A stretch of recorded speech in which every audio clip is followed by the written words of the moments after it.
Did you know that Stone Town, Zanzibar, is a UNESCO World Heritage Site?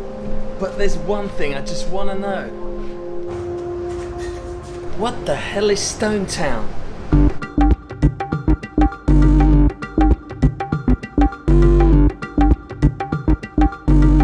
This is Stone Town, and today I'm going to show you around this gorgeous historical town, starting from this beautiful hotel room to on the back street, showing the history and architecture of Stone Town from the 1500s all the way to the 1900s, including why are these most famous doors in the world made like this. And don't miss the end of the video where you'll find out why 20,000 Arabs and Indians were killed right here. And don't miss Freddie Mercury's house. Was he really born in Stone Town? Now let's show you this gorgeous room before I head out.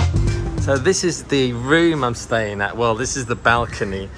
See all these details here on the balcony, the stained glass windows. So this is all Arabic, Indian and Oman style from the Sultans. See the detail here on the sofa, it's beautiful. Now there's two doors to the balcony. It must be something to do with male and female.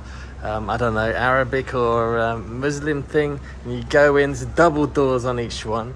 There's two seats here, like king and queen or something. The TV and fridge is not very nice.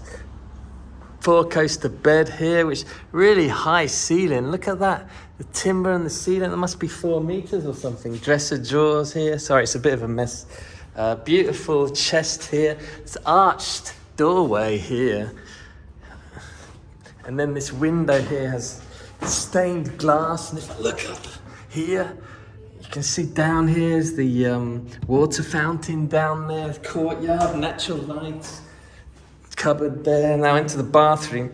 These steps are a bit dodgy. I tripped on that in the middle of the night. Bathroom, look at this sink. Look at this, like Sultan or Turkish bath or something. Look at the tile work. I haven't seen these taps in years, these type of taps. How high the ceiling is. Look at that. Natural ventilation through there. The timber on the ceiling. Now going out, there's like an entrance porch here and there's steps here. Yeah, this is the Livingstone room here. I'll show you.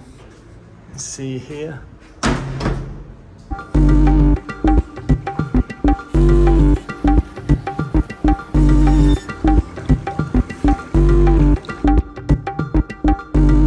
I've completely underestimated how great Stone Town is. There's so much character in this place. So because Stone Town is a UNESCO World Heritage Site, it has loads of old architecture, history and culture as well. Because it was the centre of the spice and trade centre in the 1800s. Not just architecture, but it's the epicentre of East African Swahili culture. It has a mixture of Arab, Indian, Persian, all that kind of stuff blended together. And don't forget European culture as well.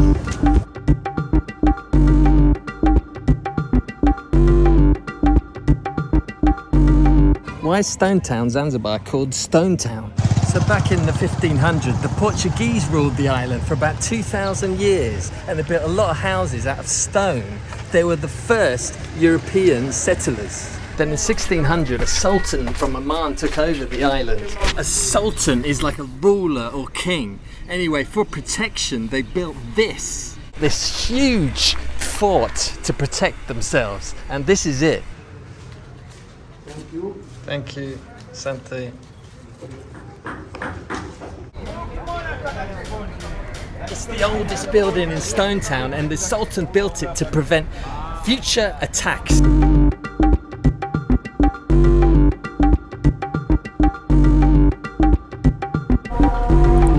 Then in 1800, the British banned slavery around the Indian Ocean, so Oman got a bit of a mess. So the Sultan and all the Omanis, they moved to Stone Town. Then the whole island and Stone Town thrived. And the Arab community thrived also. The Omani Sultan built this huge palace here called the House of Wonder. That's why it's called House of Wonder, because it's got all that tin foil on there. I wonder why they put it on there. Now, it's being refurbished, but it's a very significant building. You can see it when you arrive here in Stone Town on the ferry.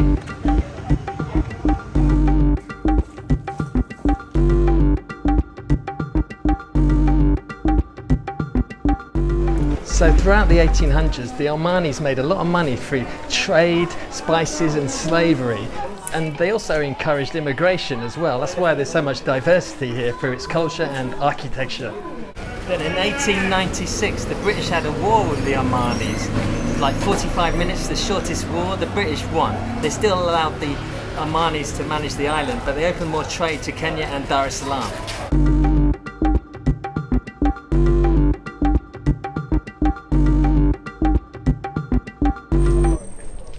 Then finally, in 1964, the Zanzibar Revolution, about 20,000 Indians and Arabs were killed. They basically ran off and left everything. Then finally, Zanzibarians ruled the island.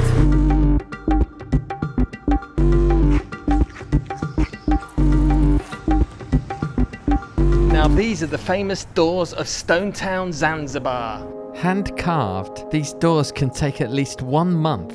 The brass knobs are a throwback design from India, which were meant to stop elephants bashing the doors. Swahili motifs include twisting vines, flowers, or other emblems. Other Arabic influences are even more detailed. There are around 600 of these doors all over Stone Town. Some are 1,000 years old and are still made today. Now this is where Freddie Mercury, the lead singer of Queen, used to live. So it says actually he was born here and then left at the age of 8.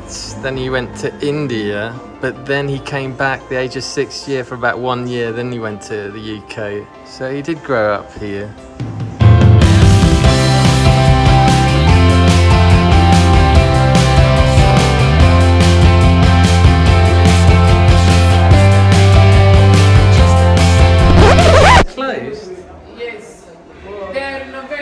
Apartment? Yeah. Apartment, no, they're renovating. Well, I just paid to see nothing. I came here to see the apartment. What? I wanted to see Freddie Mercury's apartment where he used to live. Yes. Freddie Mercury lives Up here. one floor. Here. Which one? Here. This one Yes. here. Yes. I can't go up there, no. I can't go up. That's what I paid for. He lived up here, apparently. This one. So I can't go in there because it's not open. Are you in Freddie Mercury's house? I can't go inside though.